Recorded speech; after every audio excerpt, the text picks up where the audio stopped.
You hear us talk about the 6 areas to your financial plan, to your financial life all the time. What are those 6 areas? And give me an example. How do they work together in real life? I've got that and more coming up.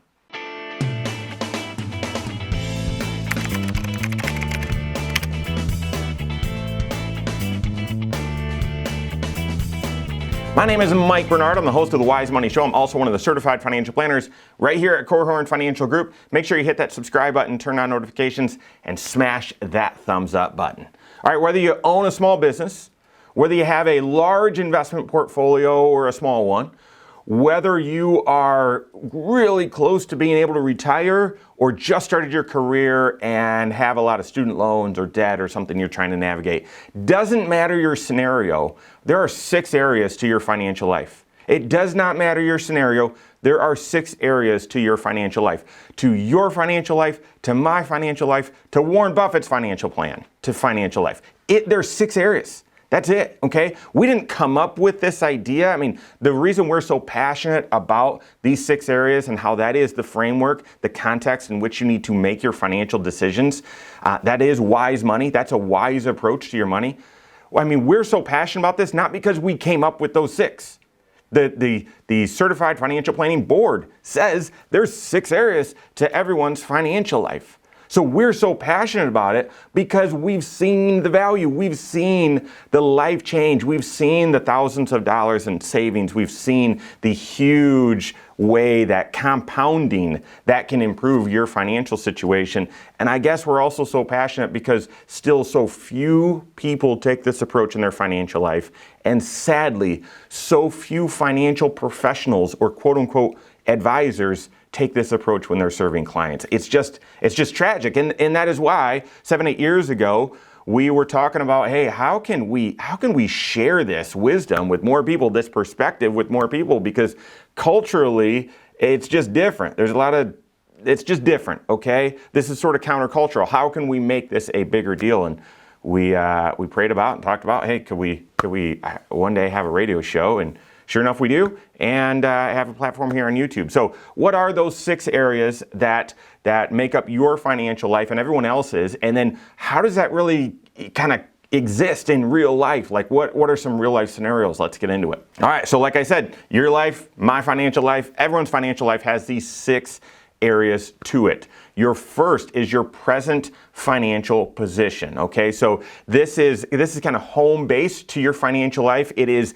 a detailed look at your net worth statement or your balance sheet, categorizing all of your assets based on their purpose. So how much do you have in cash? How much do you have in retirement investments? How much do you have in property? How much do you have in personal property? So you're listing all of those out, you're categorizing them. And then what do you have in liabilities? How much do you owe? How much of that is short term? How much of that is long term? And you subtract those liabilities from those assets, you get to your net worth. And so in your present financial position, you're taking a look at that analysis to see, okay, once you consolidate everything and see where you stand, are there any strategies that are revealed? Is there anything off track or any adjustments that need to be made? But then also you're looking at that comparing to where it was a year ago or 3 years ago or 5 years ago to see, am I on track? Am I making progress in my financial life?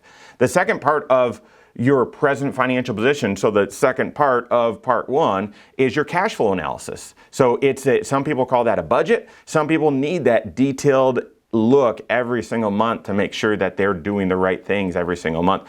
Others just take a look at a high level and say, okay, this is how much money we're making. Here's how much we're saving for retirement. We're living on the rest. Or here's how much is going towards goals. We're living on the rest. Okay. So it's a look at within present financial position. It's a balance sheet analysis or net worth analysis and an income statement or budget or cash flow analysis. All right. So that's number 1.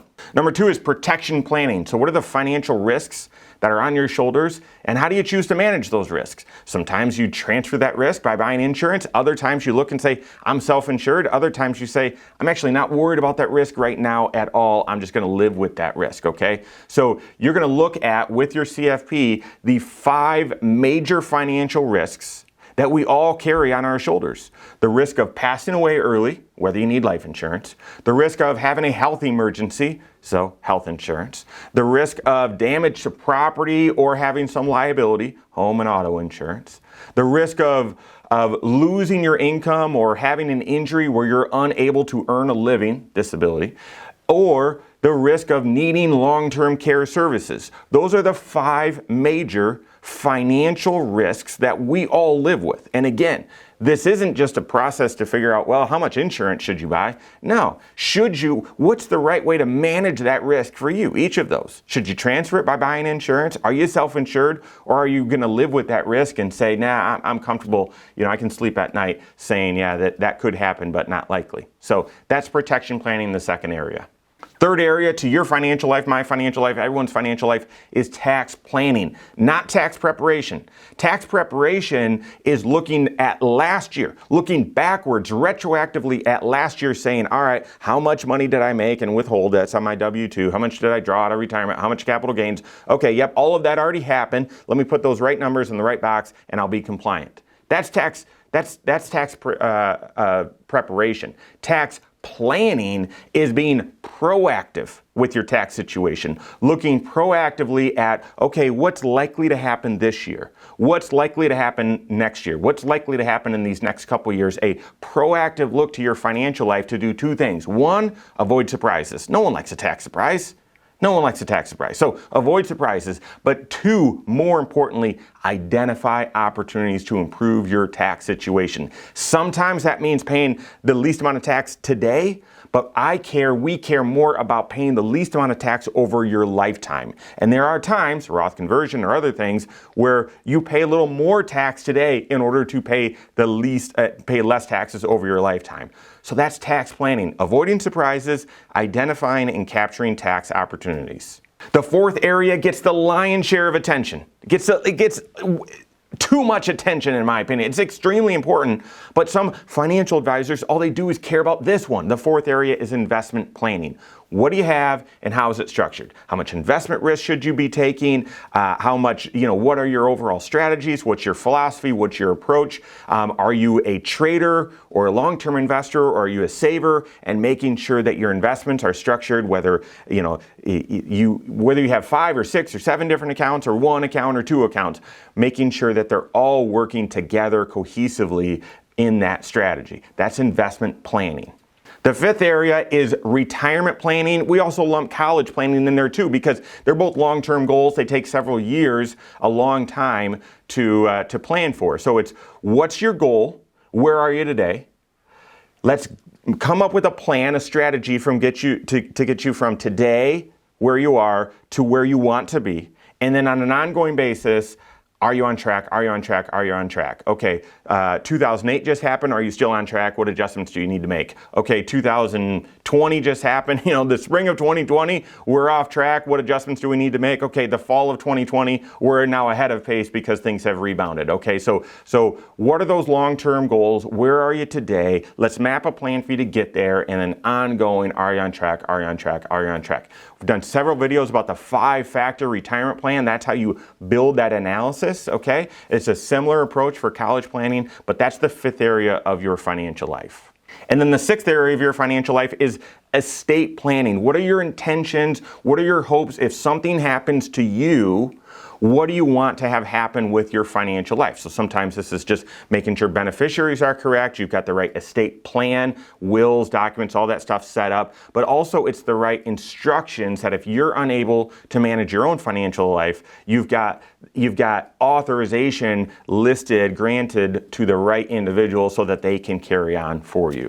So those are the 6 areas to your financial life, to my financial life, to Warren Buffett's financial life. Those are the 6 areas. That's our perspective. We are extremely passionate that you can only make the very best financial decisions when you're looking at all 6 of those. I don't care where that financial decision is sort of primarily housed. If it feels like a budget decision, you've got to look at how is this going to impact all 6 areas of my financial life. If it feels like an insurance decision, if it feels like an investment decision, you've got to look within the context of all 6 areas of your financial life, how is this going to impact each of those areas. To us, wise money, a wise approach to your financial life, is not having an individual priority or goal in each of those 6 areas. It's having one plan, one cohesive approach that, yep, my cash flow and protection plan and tax plan and investment and retirement and estate plan, they're all working together to achieve these handful of shared priorities. To me, far too many people, far too many financial professionals look at each of those areas in isolation and say, well, what's the priority? Or I need to save this much up, or I want to pay no tax, or I want to have as little insurance as possible, or someone trying to sell you, permanent life insurance or whatever, okay? Even an estate plan attorney trying to talk you into getting a trust. In any one area, you've got to have priorities that fit with all 6 areas of your financial life. That's why we are so passionate about this. Even when one of my roles is helping our advisors here and serving and leading our advisors here, and I tell them, listen, comprehensive financial planning isn't just a punch list, a checklist going around those 6 areas. Do you have a budget? Yep. Do you have life insurance? Check. Did you do a tax protection? Check. No, it's not. It is looking at these six different areas and seeing where they overlap, where they connect, the seemingly disconnected parts of your financial life, seeing how they actually connect, and then making financial decisions, giving advice and making decisions that bring synergy to those 6 areas. Does that make sense? I mean, that is the approach that you need to make fantastic financial decisions. Couple examples. If you're on the cusp of retiring, you might say, well, I don't need to focus on my budget, and I don't really need to worry about, that my tax situation is going to get very, very simple. I just need to look at, am I on track to retire? Absolutely not. One of the most important, if not the most important factor in determining whether you can retire or not is your spending, your cash flow. That's present financial position. Do you have the right amount in cash? What's your debt servicing? What are your big upcoming expenses in the early years of retirement? Because everyone has them, the new car, the big family trip, I want to fix up this house finally, blah, blah, blah, whatever it is. What's your approach to that in your present financial life? Are you now self-insured for life insurance? What's your approach for health insurance? When you decide what you're going to do with Medicare, that's the single biggest health insurance decision you're going to make in your life. That's got to be connected to your cash flow, right? That's a cash flow decision because one costs more, one costs less, all right? But it depends how you manage risk. That's going to influence your retirement plan, but it certainly influences your cash flow. Long-term care, how are you going to manage that risk? Tax picture, will you pay tax on your Social Security? Should you convert some of your IRA, some of your pre-tax dollars? How do you manage capital gains? What do you do about required minimum distribution? Are your investments structured in a personal pension plan, a buckets of money approach, so that your short-term dollars the money that you're going to need in the short term are structured for the short term, and the long-term money is structured for the long term? Does that fit with that 5-factor retirement plan? And do you have the right beneficiaries? Have you looked at the tax situation that they would be in if you passed away and they inherited these dollars? Do you have the right structure set up with your estate plan, trust, or wills, that sort of thing? So even just, okay, I'm just about to retire, my financial life's going to get very simple. You can't look at any area in isolation. Guys, I can do the same thing if you've got debt or you're trying to figure out, what do I do with student loans? I mean, student loans, that seems like a present financial position. No way. Should you have dollars going towards those student loans, or should you be starting to save up towards your retirement plan? If you're saving up for a retirement plan, should you do pre-tax or Roth? How much is your company match going to be? If you're going to do a retirement plan, what's your estate picture look like? If you've got student loans, will those get paid off if you pass away? Or do you have it structured in a private plan where your beneficiaries or your heirs would be liable for that debt? That's going to influence your risk. Guys, you can't tell me a financial decision that you could make, a meaningful financial decision you could make that's not going to impact all 6 areas of your financial life. You can tell we are extremely passionate about this and getting this wisdom to you, getting this approach to you, so that you take the right approach, the wise approach to your financial life. That's why every single video, I'm going to tell you work with your certified financial planner on that, because that's the perspective. That's the perspective you need to take. Any financial decision, you got to look under every rock, look under every nook and cranny to see, all right, how is this going to impact the other areas of my financial life? Okay, once I've got that awareness, now I can make a wise decision. If you don't have a CFP helping you with that, you need one, okay? We're not the only one that can help you. There's certainly other folks out there. If you don't have someone that's helping you with that, though, you can always contact my team. We can't serve everyone, but we're happy to serve you if you would like. Just reach out and we'll explore. See if we can help you, see what you're looking to do, see what your situation is, and see if our services are a good fit for you, okay?